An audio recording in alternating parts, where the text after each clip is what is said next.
چسب مو یا تافت، آخر کدوم؟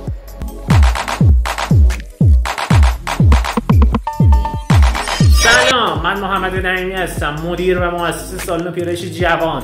در رابطه با این نکته که چسب مو بهتره یا تافت، بعد این نکته رو عرض کنم که برای موهای فر و مجعد که یا حالت دفرم مانندی دارن، بهترین گزینه تافت مو باشه، به دلیل اینکه هم یه استایل بهتر و بدون وزی به موها میده و همین که پف مو رو نمیخوابونه و این بهترین گزینه برای موهای فر و مجعد هست.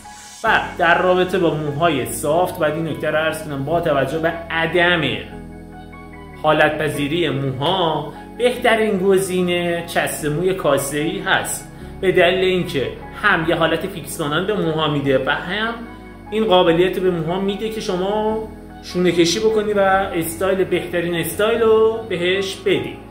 برای ترفندهای بیشتر پیج ما رو فالو کنید و از ما حمایت بکنید. چکرم، مخلصم، ارادت.